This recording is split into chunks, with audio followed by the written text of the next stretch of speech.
I'm just bothered about going to Stocksbridge on Friday now. Obviously, the results today, you know, are going to mean a lot to us as well. Yeah. But we've just got to have a look at who's injured, who's carrying knocks. Joe was injured.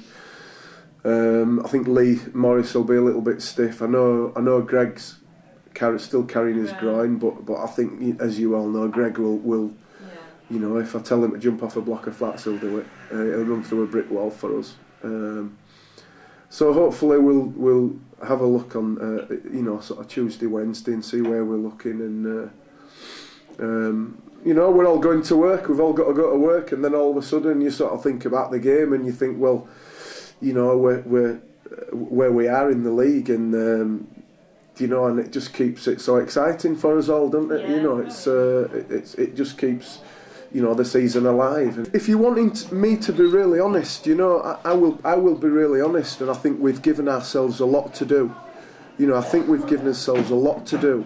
You know, drawing 4 games on the trot was not good really. I'd rather we won 2 and lost 2 for obvious reasons. We'd be 2 points better off. There's this thing about psychology where, I mean, that's 11 games we've gone. I think is it 10 or 11? Or is it 10 unbeaten now, isn't it? Might be a bit more than that, I think. Something. Anyway, whatever it is, Louise, I think this unbeaten thing is a bit of a fallacy, because you'd as well, you know, obviously if you drew 2 and lost 1, you know, obviously you won 1, you're better off. So there's games that I think we should have won, and maybe you might look at today and think, well, maybe we might have just got out of jail a little bit, and so what? Because that's about, you know, leagues are won, and league's about 38 games. This league's about 38 games, and if we're good enough over 38 games, then we could, you know, realistically, we've got 7 games left, and we've got 21 points to play for. You know, so we may need, I don't know, we may need 15 points. Jess, we may need. So you still think it's a realistic target to go for the playoffs? Oh, of course, absolutely. Until there's, you know, if we're 10 points out of the playoffs and there's only 9 points to play for, then I'll come in here and say we can't get in playoffs. But I've been in football, you know, nearly, you know, I'm nearly 50 now, 2 years off 50, so I've been into football for a long time, and I know that anything's possible, but I think that we may just have given ourselves a little bit much to do. But I'm being really honest there. You know, I'm not going to come on here and say, oh, listen, I really think we're going to get in playoffs, because you'd say, oh, you know, what don't just say things for the sake of it. So I think, you know, we may have, maybe, but you know, there's a few issues. There's the issue with Retford, with the ground. Yeah. Which we don't know about yet. You know, whether, you know, as I say, it's just a case of looking and seeing where we are, how much we've got to do. You know, if all our players are fit, I know we can go and win, you know, the majority of our games. What we've got left, I think we can win. You know, I mean, I think we could win all our games basically. We've gone to Bradford and beaten them. You know, we've got Kendall here. We've got some, you know, winnable games. We've got Matlock here, which will be a great game. You know, Stocksbridge away, nice pitch. Ashton here, so there's some good games for us to play. You know. So he seems quite confident, doesn't he?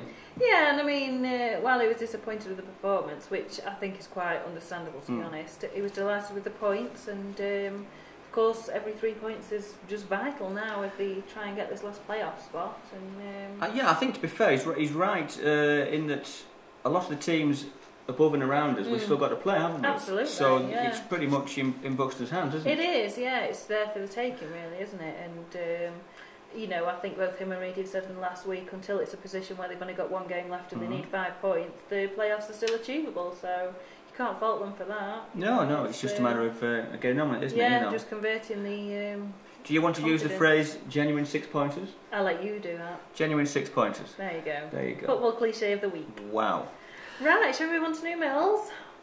Yes, I should just say as well, actually, the the almighty Clive, he did give us a marvellous 5 minutes on how we should need to respect referees more, and that they're doing a wonderful job again in difficult circumstances. Yeah. But as he's about to start his touchline ban, I just couldn't bring myself to use it, so we took it down. Right, a little bit about New Mills. Yes. Played twice last week, didn't they? First 2 games under Ali Pickering. Monday night game, they beat Ashland 3-1. And at the weekend, they came back from 2-0 down to beat Bootle. Yeah, fantastic. 3-2. So that's a good start for Ali.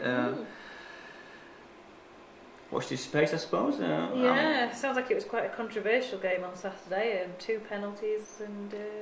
Well, I mean, as clients have said, they all count, don't they? You know, they do. You know, and with that league, it's wide open, isn't it? Really? Because the trouble is, I mean, you never know how many are going up. Do you? This is it. You know, it's just impossible to say at this stage, isn't it? What the situation is. I think every season for the last 4 or 5, it's been decided after the end of the season how many are going up from the northwest, hasn't it? So it's just ridiculous. So it's well worth. Just keeping on going and seeing what you can do, isn't it? I mean, Newcastle at the top are obviously long gone out. Oh yeah, I think didn't they notch up to 100 points or something at the weekend? It's something daft, isn't it? Yeah, so, it's just incredible, really, isn't it? So it's all to play for New Mills, really. Well, you know, it's obviously worth being second in that. You never know whether you're going to go up or not. Exactly, they may change their mind, and I suppose if you've got clubs like, I know it's in a different league, but if you've got clubs like Kings Lynn going under, you're going to have gaps up and down the leagues. Anything could happen, couldn't it? Yeah. We should just say the scorers: Chris Bagley got 2. And Dave Swarbrick the 3rd. Yep. And this coming weekend, no, let's do Tuesday night first. Tomorrow night they're at Colne, and next Saturday they're at Alsager Town. Yeah. We should also just confirm that after we were talking about last week, weren't we? About the cup and the player that was ineligible. Just to confirm they are out of that now. So Abbey Hay go through. Yeah, a bit of a shame that. Right, Glossop North End. Yeah, they also managed to win this weekend. Another good performance from them, another solid performance, and they beat Silsden 3-1. Gary Carras opened the scoring, obviously recently signed from New Mills. Can't stop scoring, can he? No, he can't, can he? So he got the first for Glossop, and then Silsden managed to level not long after the hour mark, but then Glossop got another 2, Andy Hurst and Rick Bailey there, so that made it 3-1. Rick Bailey's actually came for right in the last minute, but that wasn't the end of the game because then Glossop were awarded a penalty straight after that. So that was another last minute penalty. Literally the dying minutes, but Young shot hit the bar on that one, so it didn't count. So it just the 3-1. So good result for them. Right, and we'll just do our usual roundup of the whole Valley results. As usual, the majority of them will be in the paper. We'll just pick out a couple of highlights. Yeah. We'll start with the Door Shield. Grindelford had a great result, beating the league leaders Dronfield Woodhouse. Right. In the Hayfield and Harper Hill match, Harper Hill ran out on top after a 9-goal thriller. Brilliant. Another great sporting cliche. Yeah. And in the Roden Cup, FC United at Tideswell going to the last 8 after beating Furnace Vale, and Edale beat Peakdale 4-2. Now we'll run through the in the Premier Division. Buxton Town stay 3rd after beating the Christians. Mark Bow scoring 4 times, and that puts the Christians back into the A Division. Not really any great surprise to anyone, is it? No, I don't think anybody would be too surprised by that. Doveholes have secured the final Lawrence Cup slot after beating Dronfield Town, and Brampton go back to winning ways, beating Totley Sports. In the A Division, Hathersage came unstuck at Buxworth. Tideswell United went 4th after beating the Queens, and in the B Division, Eam beat Buxworth, Tideswell Blue Star beat the Red Lion, and the Queens finally secured a point. Well, their first point of the season, actually, wasn't it? The first with a 1-1 draw against Carver. Well, better late than never, I suppose. Well, you know, they're running out of games, aren't they? Yeah. Right. Okay, I think that's everything, isn't it? Yeah, I think so, yeah. We'll see you next week. See you next week.